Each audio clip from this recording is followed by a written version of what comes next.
Bonjour à tous, bienvenue sur Échec et Pédagogie. Salut Laurent. Salut Romu, salut à tous.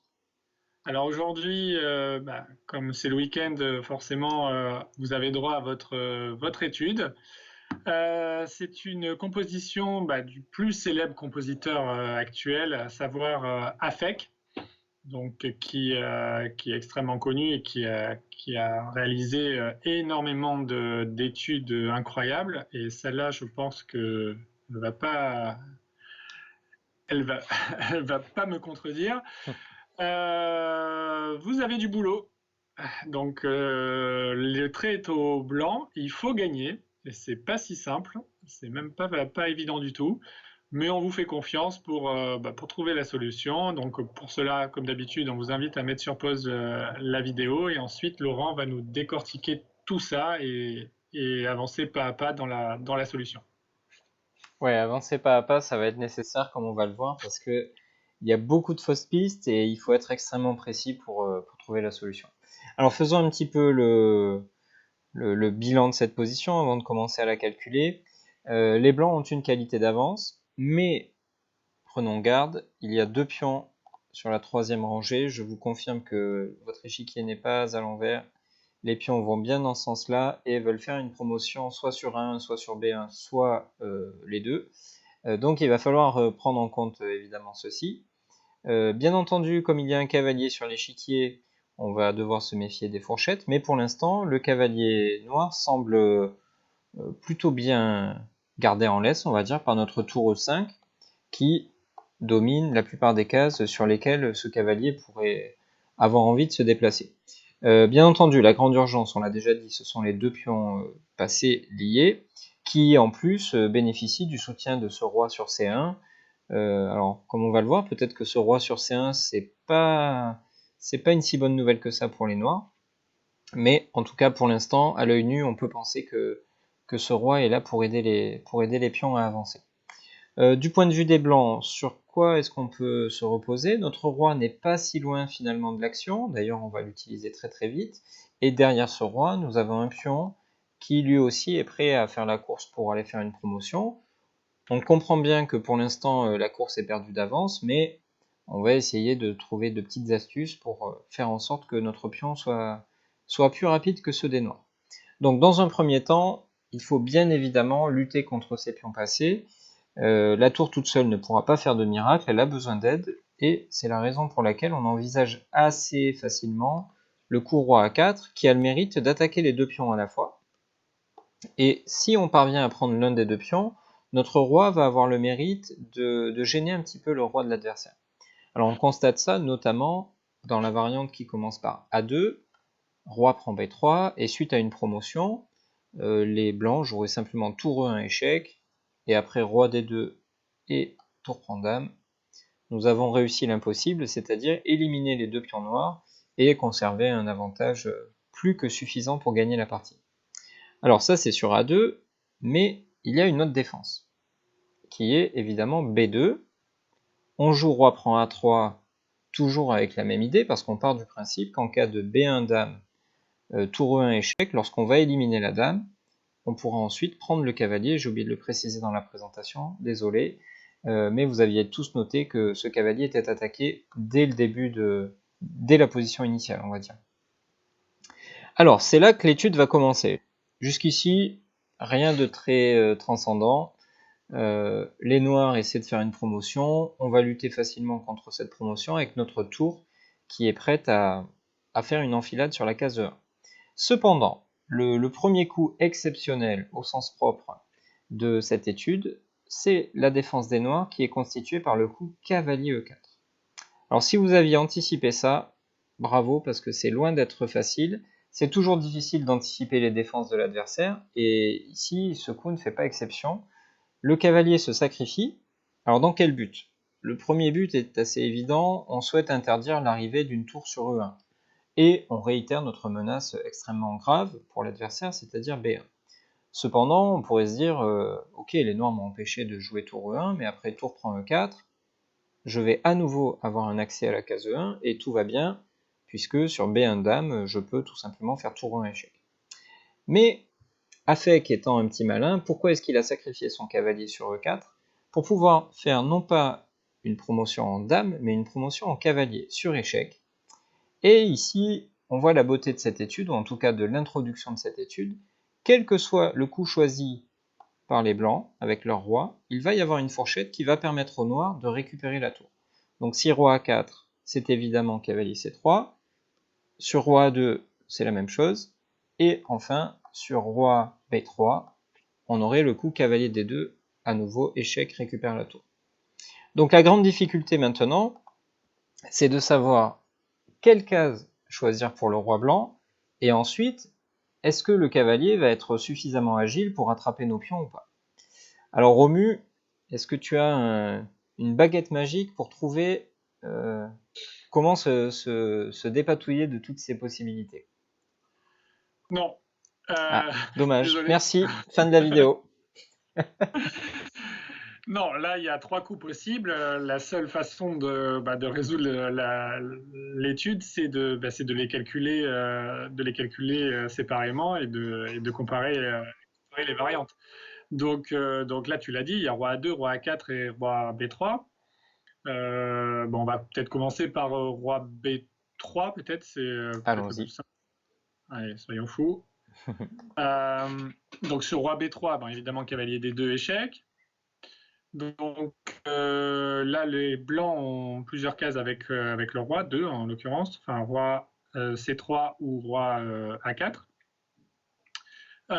Sur roi C3, évidemment, cavalier prend E4, roi D4, cavalier prend F2. Donc là, on a l'impression que le cavalier s'éloigne du pion, mais en fait, il faut toujours se méfier de cette bébête. Le cavalier fait souvent très agile et il y a toujours une fourchette qui traîne. Et là, les noirs vont être capables de ramener le cavalier juste à temps, parce qu'après B5, on peut jouer cavalier G4, B6, et là, cavalier F6, qui vise la case D7, et donc qui va arrêter le pion et assurer le demi-point.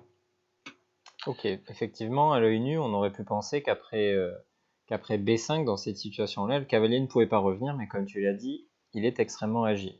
Alors l'autre coup auquel on pourrait penser, donc on va rappeler, comme on va avoir beaucoup de variantes, on va essayer d'aller lentement et d'être le plus clair possible. On est en train de regarder ce qui se passe après roi B3, cavalier D2, échec. Donc tu viens de réfuter roi C3 avec ce cavalier très agile. Peut-être qu'on pourrait avoir l'idée de passer de l'autre côté, justement Ouais. pour s'éloigner du cavalier. Ouais, c'est un réflexe assez normal de s'éloigner justement pour éviter les fourchettes qui peuvent traîner. Donc là, bien sûr, cavalier prend E4. Alors, si les blancs avancent le pion directement en jouant B5, on peut se permettre de faire cavalier prend F2. Donc là encore, ça peut paraître vraiment paradoxal, on a l'impression qu'on s'éloigne, mais en fait, encore une fois, le cavalier va revenir juste à temps, parce qu'après B6, cavalier E4. Et là, on commence à voir les tours de passe-passe du cavalier avec la fourchette sur C5 qui traîne et qui permet de ramener le cavalier à temps et donc d'assurer la nulle. Oui, on comprend bien que le cavalier en plus vise la case D6, qui signifie que les blancs ne pourront pas nous couper la route. Alors une variante modèle, hein, pour ceux qui auraient peut-être pas trop l'habitude de ce genre de situation, ce serait roi B5, cavalier D6, échec. Et lorsque le roi vient chercher à nous embêter, le secret c'est d'attaquer le pion pour l'obliger à avancer, puisque bien évidemment s'il est pris, la partie sera nulle tout de suite. L'obliger à s'avancer sur une case qui nous permettra de faire une fourchette avec échec et ensuite de ramasser le pion. Donc, sur B5, je reprends encore une fois, on est en train de regarder roi B3, cavalier D2, échec, roi A4, cavalier prend E4. Ici, on vient de constater que le coup B5 ne permet pas aux blancs de gagner. Ce qui serait peut-être plus naturel, ce serait F4, en se disant le cavalier aura du mal à faire le grand écart, et on va essayer justement d'avancer les deux pions. Alors, comment ça se passerait là-dessus? Alors, ici, effectivement, on a l'impression que le cavalier va être un peu impuissant face aux deux pions, donc on a peut-être besoin de renfort, et donc on va utiliser le roi, en jouant roi D2. Donc l'objectif va être certainement d'utiliser le roi pour aller vers le pion F, tandis que le cavalier pourra contenir, lui, plus facilement le pion B, qui Pourquoi? Bah, tout simplement parce que comme le pion B est défendu par le roi noir aura bien du mal à attaquer le pion B qui est défendu par son propre roi. Donc le cavalier, lui, rêve de se sacrifier contre le pion B et le roi a capturé le pion F. C'est Donc important de après, donner des missions comme ça, hein, à nos pièces, ouais, lorsqu'elles ouais, sont peu nombreuses. Voilà, si chaque pièce a une mission bien claire, ça va être plus facile de calculer les variantes. ouais, tout à fait. Et donc sur roi D2, donc les blancs jouent B5, qui semble le coup normal. Roi E3, on attaque le pion. F5 si on veut conserver le pion, et là roi F4, comme on a dit, le roi noir veut absolument capturer le pion F, et là bah, la nulle va être assez facilement euh, accessible, puisqu'on peut faire roi prend F5, là encore une fois, toujours pareil, B7 est impossible à cause de la fourchette sur C5, la fameuse, et il y a aussi le coup cahier D6 qui permet, si besoin, de contrôler la case B7 et ainsi assurer encore une fois le partage du point. Ouais, et si on avait voulu sacrifier le pion, pardon, pour dévier le cavalier, sacrifier le pion F, je vais y arriver, le cavalier n'est pas si éloigné que ça du pion B, et on voit qu'il arrive facilement à contrôler la case de promotion, donc on n'a pas de problème avec ça. Ok, donc cher Romu, on vient d'éliminer le premier coup sur 3, c'est-à-dire le coup roi B3, on l'a bien décortiqué, et il n'y a aucun moyen de dominer le cavalier. Donc l'autre coup le plus naturel, c'est quand même roi A4. On sait que notre pion B, on espère que notre pion B va pouvoir aller à la promotion, donc pourquoi pas amener le roi pour soutenir ce pion, justement. Donc après cavalier C3 échec, on va avancer le roi sur A5, et cavalier prend E4, on est un petit peu dans la même situation, sauf que précédemment, dans ce qu'on a calculé, le roi était sur A4, on avait vu notamment des fourchettes lorsque le pion arrivait en B7, on avait cavalier C5 échec, donc là, intuitivement, on se dit, tiens, avec le roi sur A5, ça va être une histoire différente. Alors, je te laisse nous la raconter. Alors, c'est une histoire différente, mais la fin va être la même. Mm. Donc là, les blancs ont encore le choix. Est-ce qu'ils foncent avec leur pion B ou est-ce qu'ils essaient de jouer sur les deux tableaux en conservant le pion F et ainsi demander au cavalier noir de faire le grand écart? Alors, on va commencer par B5. Sur B5, encore une fois, on peut se permettre de capturer le pion en F2 parce qu'après B6, donc là, il faut trouver le bon chemin, mais on va le trouver avec cavalier D3. Ouais, qui Donc semble assez incroyable, hein, parce qu'on se dit, le pion blanc arrive en B7 et le cavalier noir est en D3. Il est vraiment très très loin, hein. en fait, il faut avoir un peu d'imagination et se dire, ok, le roi est sur A5, on imagine qu'on a bien du mal à arrêter le pion B, et donc il faut imaginer la situation suivante, le roi en A5 et une dame en B8. Et coup de baguette magique, tout à l'heure tu me demandais si je pouvais faire de la magie, bah, l'idée serait d'emmener le cavalier donc sur C6. Donc il faut trouver le chemin pour ramener ce cavalier sur C6, et donc en passant par D3, B7 et ensuite par E5, hop, on a la case C6 qui est accessible, et donc on s'en sort encore une fois par une fourchette. Ouais, donc petit conseil pratique, lorsqu'un cavalier lutte contre un pion passé, on n'est pas obligé d'interdire la promotion, on peut l'autoriser dans de mauvaises conditions. Ouais. C'est souvent ce qu'on peut oublier avec la fatigue suite à une longue partie. Bon, voilà, on peut avoir l'illusion d'optique que le cavalier ne reviendra pas. Donc ça, c'était, on reprend, après roi A4, cavalier C3 échec, roi A5, cavalier prend E4. Si les blancs décidaient de foncer avec le pion B, visiblement le cavalier est trop agile. Donc on a la deuxième solution qui est de lui faire le grand écart, en tout cas d'essayer, avec le coup F4. Alors là on imagine qu'on va employer la même méthode que tout à l'heure, c'est-à-dire le roi s'occupe du pion F et le cavalier s'occupe du pion B. Exactement. Donc, bah, on l'a dit, on va le faire, hein. Donc roi D2, F5, roi E3, B5. Bon, ça c'est pas vraiment surprenant. Roi F4, B6. On y va. Donc là, il s'agit de s'intéresser un peu à ce pion B qui commence à s'avancer. Donc cavalier D6, qui Ouais, semble là naturel. on voit notamment qu'on n'a pas le temps de ramener le cavalier sur C6 pour faire la fourchette qu'on a vue dans la variante précédente, hein. Donc on ne peut pas se permettre de laisser faire la promotion. Donc cavalier D6, il faut absolument Mhm. l'arrêter. F6, du coup,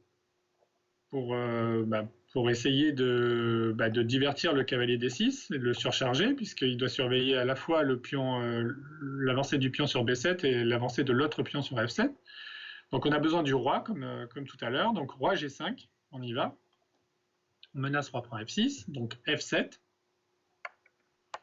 Et on a parlé de la case C6.